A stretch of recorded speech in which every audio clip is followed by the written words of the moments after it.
The Louvre Museum in Paris, which was considered the most secure structure in the world, was robbed in broad daylight. Hunt is underway for thieves after priceless jewels were stolen from one of the world's most famous museums. What we used to see only in Hollywood movies actually happened in front of everyone in real life. Welcome once again to ZMTV Videos. Viewers, on the morning of October 19, 2025, the Louvre Museum opened for the public as usual. The guards were on their respective posts and tourists from all over the world began entering the museum. By 8:30 in the morning, the museum had been open for 30 minutes. Then on the other side of the museum that faces the river Seine, an unusual movement was seen. A truck, which is usually used to deliver furniture to high floors, stopped near the museum's wall. This truck had a mechanical lift attached to it.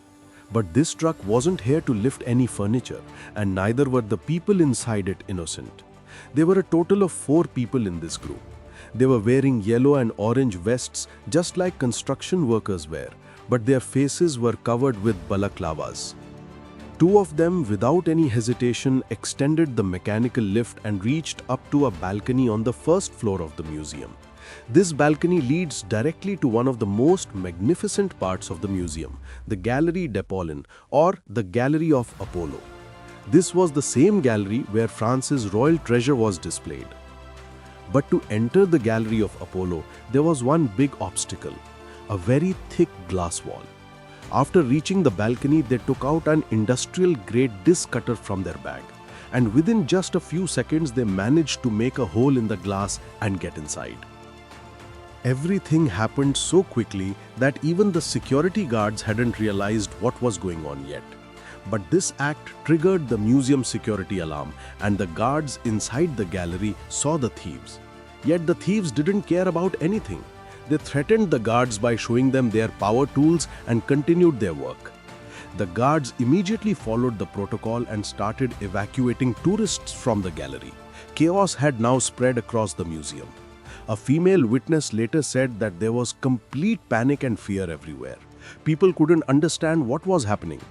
While the police and museum staff were busy evacuating frightened visitors, those 2 thieves calmly broke the glass display cases inside the gallery, picked up 9 valuable treasures, and then exited through the same hole in the glass back to the balcony.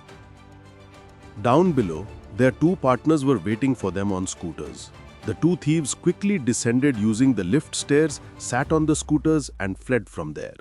Everything happened so fast that no one even got the chance to react.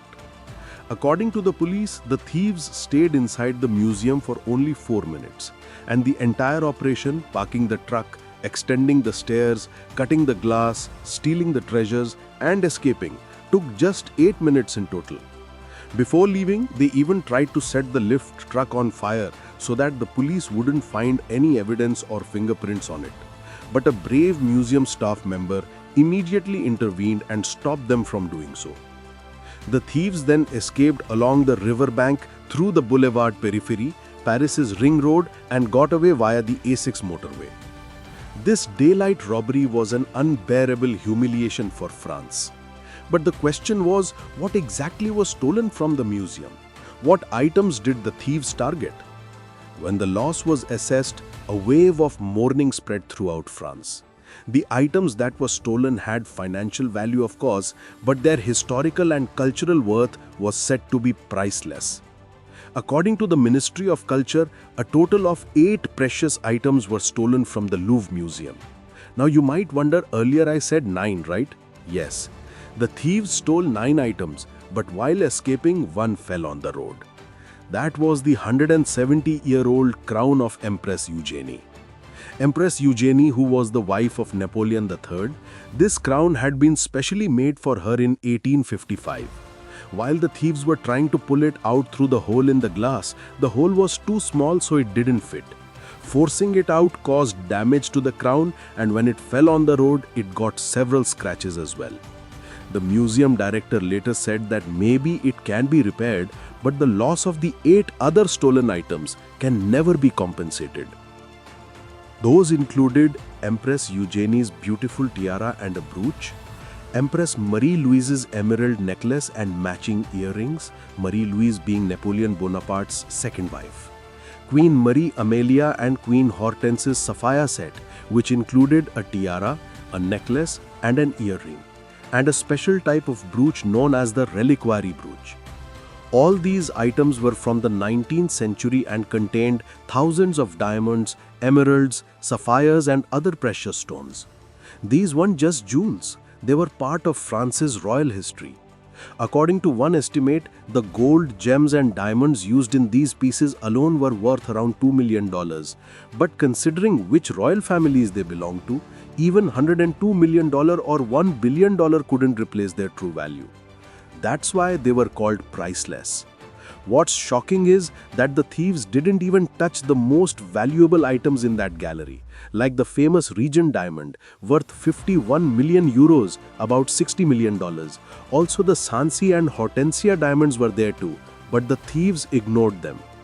That's why it's believed they might have come on a specific order. They knew exactly what they had to steal. The Paris prosecution's office said that this loss wasn't about money. It was a loss of France's history. But here arises a question. In the world's most famous museum, visited by millions of people every year, how could there still be such a massive security lapse? When the investigation began, several shocking revelations came to light. French media reported in initial reports that in the section where the robbery took place, every 3 rooms had at least one room without a CCTV camera. Yes, the world's largest museum didn't even have full CCTV coverage. And the external cameras that were installed didn't fully cover the balcony from where the thieves entered by cutting the glass. But an even bigger shock came when French Senate member Nathalie Goulet told the BBC that the alarm which went off was actually the main museum alarm, not the localized one. The balcony had its own separate local alarm system, but it had broken down just a few days earlier. If that alarm was working, security would have immediately known about the thieves' entry on the balcony. The museum's director, right after the robbery, accepted this major security failure and even offered her resignation to the Ministry of Culture, but her resignation was not accepted.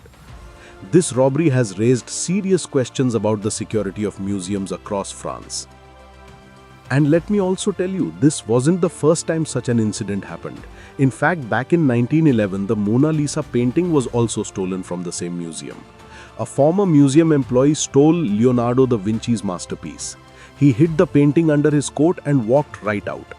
The painting was recovered 2 years later in Italy when the thief tried to sell it. That very incident is what made the Mona Lisa the world's most famous painting. After that, in 1976, the sword of King Charles X was also stolen from this very museum. 3 thieves broke the museum's window, entered inside and stole the sword, which has never been recovered to this day. And the last time was in 1998 when this museum again became the center of a robbery. That time too, the thieves removed a painting from its frame in daylight and escaped successfully. That painting also remains missing to this day. Now, after 27 years, another robbery has taken place. At this moment, more than 60 and according to some reports, over 100 investigators are working on this case. Fortunately, on Saturday, October 25, 2025, police arrested 2 suspects who appear to have deep links with this robbery. Police had collected around 150 DNA samples and fingerprints from the scene, from the thieves' items like helmets, gloves and inside the truck. Police said these arrests were made based on matching DNA samples, and one of the suspects already had a prior record of gold theft. Police are hopeful that all the thieves and the mastermind behind the Paris Museum robbery will soon be caught. However, it hasn't been yet confirmed whether any of the stolen items have been recovered from them or not. After the robbery, the museum remained closed until October 22nd, but even now, the Apollo Gallery is still shut. Police say this was a highly organized and professional heist, and the investigation is still ongoing. Hopefully, you will like and share this video of ZMTV as well. Thank you all so much for your loving comments. See you in the next amazing video.